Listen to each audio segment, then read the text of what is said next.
Mon gars bosse. Mon gars bosse. Et c'est ça le problème de Rodrigo. Et c'est là où moi, selon moi, et là je vous donne mon avis définitif, c'est que moi, le Real Madrid, les gars, je vous avais dit, le cas Rodrigo, c'est bizarre, ça chauffe. Il semblerait que le Real Madrid soit prêt à se séparer du Brésilien. Salut les fumiers, j'espère que vous allez bien. Aujourd'hui, on va parler du cas Rodrigo. Rodrigo Goes, je vous avais dit hier, je vous ai fait une vidéo où je parle de Vinicius et de Rodrigo, que ça chauffait, qu'il y avait des problèmes avec Rodrigo parce que potentiellement, il pourrait le vendre. Vinicius qui ne veut pas renouveler son contrat. C'est chaud, ça brûle les amis. Avant d'en parler, n'oubliez pas, on s'abonne, on appuie sur la petite cloche, ça donne de la force avec le petit commentaire et le petit like. Et n'hésitez pas à partager à vos potes les amis. Si vos potes kiffent le Real Madrid, faut partager la chaîne, c'est comme ça. Allez, let's go les amis. Les gars, pas plus tard qu'hier, je vous ai fait une vidéo, je vous ai parlé de Vinicius, je vous ai parlé de Rodrigo et je vous ai bien parlé de Rodrigo et bizarrement, plus les heures passent, plus les jours passent et plus les rumeurs commencent à gonfler de plus en plus et ça commence à chauffer pour le cas Rodrigo. Je vous relais les infos globalement qu'on a eu de Rodrigo durant ces dernières 24 heures et je vous donne mon avis vraiment concrètement. Finish les amis. Je vous donne la première info les amis de The Athletic. Le Real Madrid est prêt à se séparer de Rodrigo.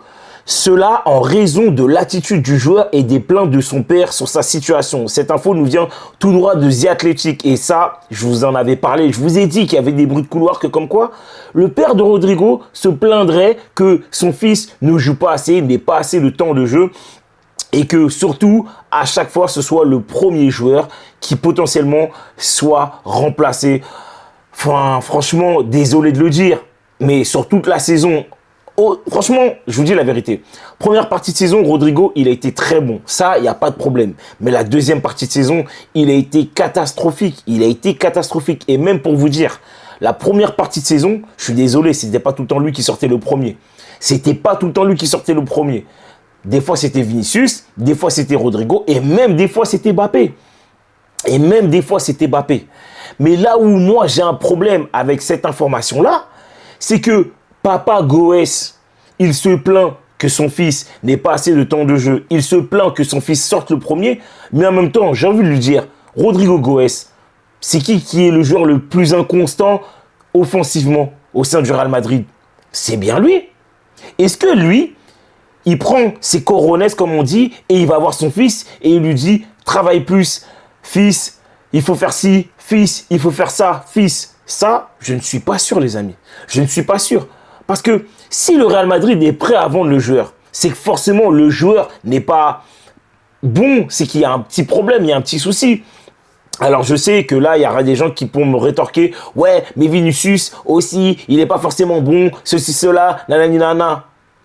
Je l'entends, ce sont des arguments valables. Mais sauf que contrairement à Vinicius et Rodrigo, ils ont des stats, que ce soit sur les passes décisives ou sur les buts.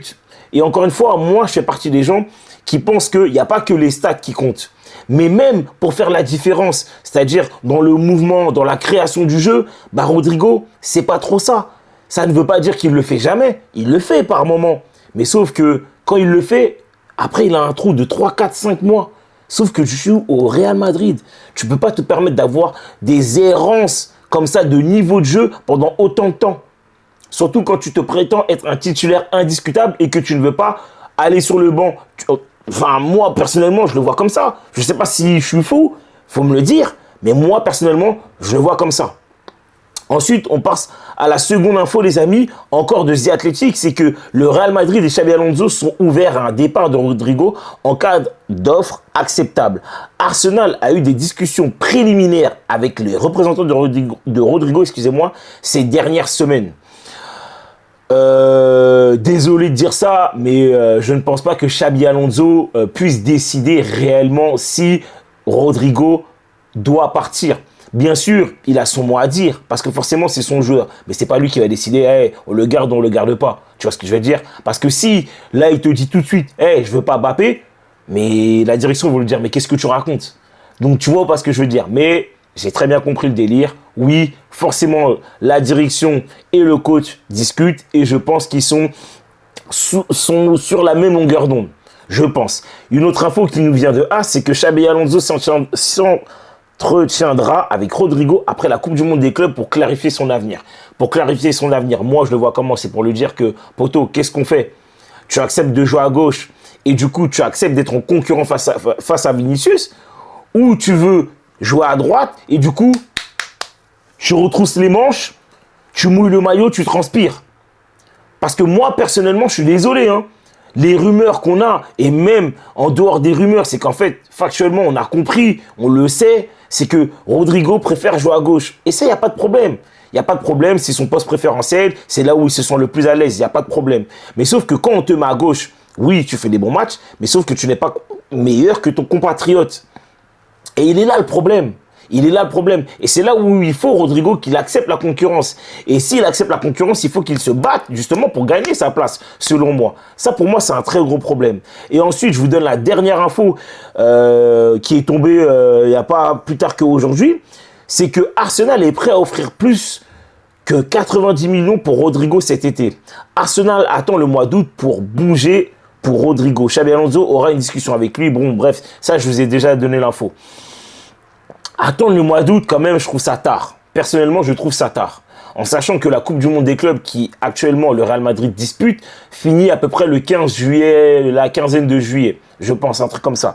Donc, pour moi, à partir de ce moment-là, c'est un peu tard. En sachant que si, réellement, le Real Madrid donne beaucoup d'infos comme ça, ces petits bruits là qui passent de gauche à droite, que comme quoi, ils accepteraient de vendre Rodrigo, bah, tu peux t'attendre à ce que le club veuille le recruter. Je sais pas, peut-être un PSG, même si j'ai du mal à y croire, en sachant que Perez, je pense pas qu'il soit prêt à négocier avec Nasser, à moins que Nasser il dise hey, je te pose 200 millions.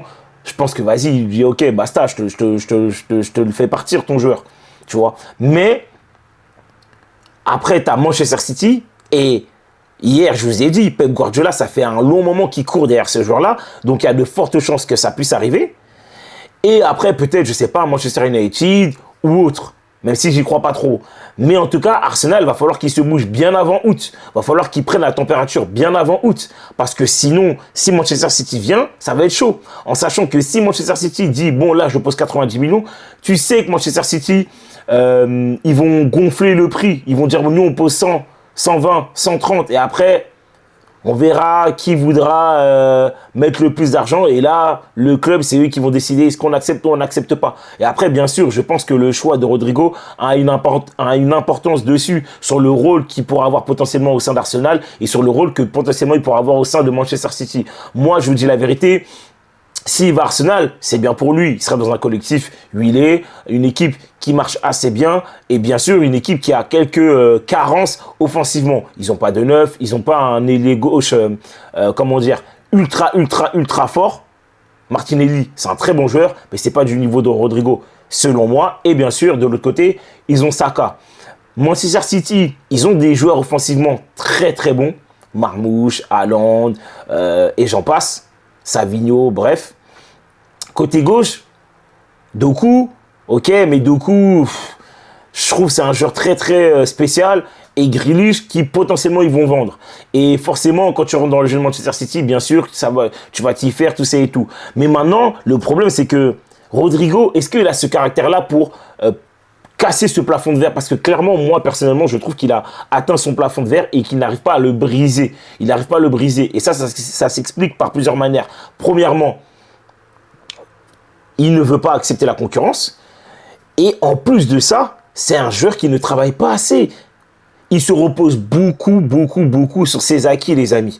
Beaucoup sur ses acquis. C'est sans doute l'un ou le joueur le plus talentueux au sein de l'effectif du Real Madrid. Mais c'est un joueur, on va pas se mentir, il mouille pas le maillot. C'est pas un joueur qui travaille assez après les entraînements, contrairement à son compatriote Vinicius et d'autres. On sent que c'est un joueur qui se repose beaucoup sur ses acquis, sur le fait qu'on dise ouais, lui il est trop fort, naninana. J'ai l'impression que c'est un joueur qui ne veut pas se faire mal, il veut pas se mouiller. Et c'est là le problème de ce joueur-là. Parce que demain, tu vas à Arsenal, ouais, ok, la concurrence, ça va, elle n'est pas très élevée. Mais tu vas à Manchester City, si tu n'es pas bon, Pep Guardiola va te mettre sur le banc.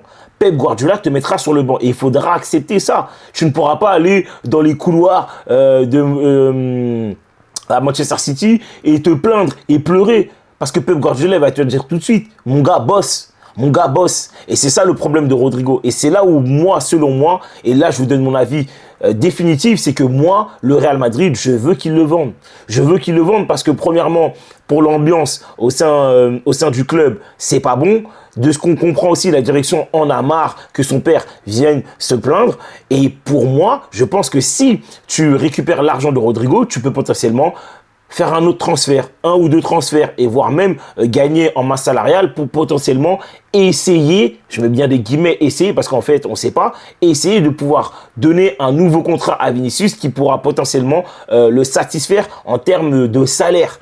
C'est là où je pense que, selon moi, il faut absolument vendre Rodrigo, les amis. Donc voilà, j'aimerais avoir votre avis. N'hésitez pas à me dire ce que vous pensez de la vidéo. N'hésitez pas à me donner de la force parce que j'en ai besoin. Abonnez-vous, appuyez sur la petite cloche parce que régulièrement, je balance des vidéos. Et puis, on se dit à la prochaine. Allez. Ciao le fumier.